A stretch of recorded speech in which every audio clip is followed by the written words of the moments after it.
Well, there are two aspects to this. One is, how do we encourage that spirit of giving in our society at large? And I would say, if you look at all the indicators, I wouldn't be too hard on ourselves and our fellow Singaporeans. We are a generous people. We do give very generously in times of crisis or even in good times. Just look at the last 2.5 years and what we've been through. And we've truly seen the best of Singaporeans coming forth, people doing their part, going out of their way, looking after the elderly person stuck at home, socially isolated, providing help and relief measures for the needy and the disadvantaged groups. Many different groups are doing that voluntarily, and you see that groundswell of goodwill and generosity. So we are in many ways doing well. And in fact, this does not extend to our board. It's not limited to within our borders, because when you see crisis breaking out in any parts of the region, the tsunami, Boxing Day tsunami in Indonesia, other major crises that can take place anywhere in Southeast Asia or even further afield, Singaporeans do donate very generously. So, let's not be too hard on ourselves. Let's continue to foster that spirit of giving. We will continue to do everything we can in the government side, whether it's through fiscal incentives, but hopefully through other means, social norms, through mutual encouragement. And through all of these different ways, we start to shape society's culture and strengthen that spirit of giving. So we will do all that. Now, how to address perceptions is a different matter altogether. I think it's partly related, that the more we give, you can address some of these perceptions, but it really goes beyond that as well.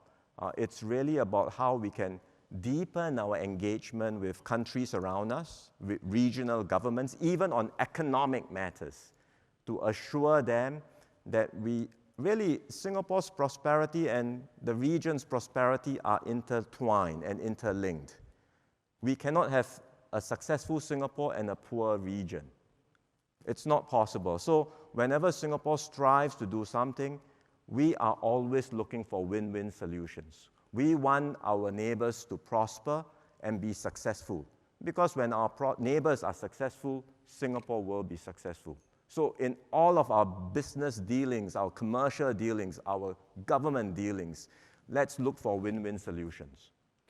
So I've often speculated, DPM, money is one thing, people to people engaging with purpose is actually another thing. I've often wondered whether having some kind of a Peace Corps program where we get young Singaporeans, maybe it's part of NS or after NS, to go and do 3 months or 6 months in neighboring countries and actually volunteer and contribute might be a way to change that perception and narrative. Do you think it's a stupid idea? Or? No, it's not going to be part of national service, which is... Okay, maybe international service after following national service. Which is purely for defense.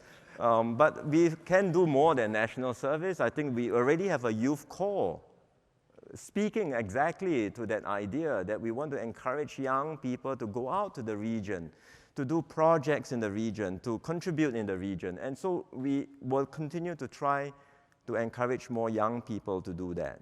In fact, we already have a 70 by 70 program in our schools where we are encouraging, I think, some 70% of our students, every cohort, to be able to spend time overseas, and 70% of that ought to be in the region, ASEAN or China and India. Because when you speak to many young people in school, unfortunately, they would all love to go overseas. To Europe. But it's US and Europe.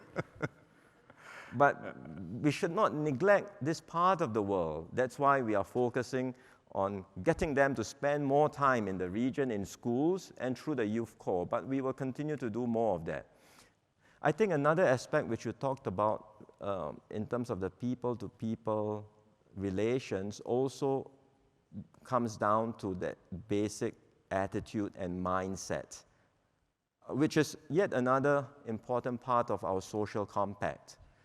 In Singapore, we always want to maintain an informal an egalitarian tone of working with one another, of relating to one another.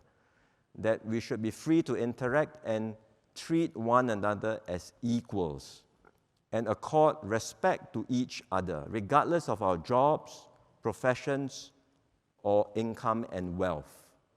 That's the tone we want to set in Singapore society, and we should continue to keep it that way. It should always be a tone of understatedness, restraint, and we do not want to encourage conspicuous displays of wealth or status. In fact, we want to frown on such ostentatious displays because that's not the Singaporean way. Now, if we do that, that same attitude should extend to how we relate to our neighbors and our citizens from other countries at the people-to-people level. Never treat them differently. Treat them as equals, treat them with respect, and I think if we can do that at the people-to-people level, it will go a long way to building trust.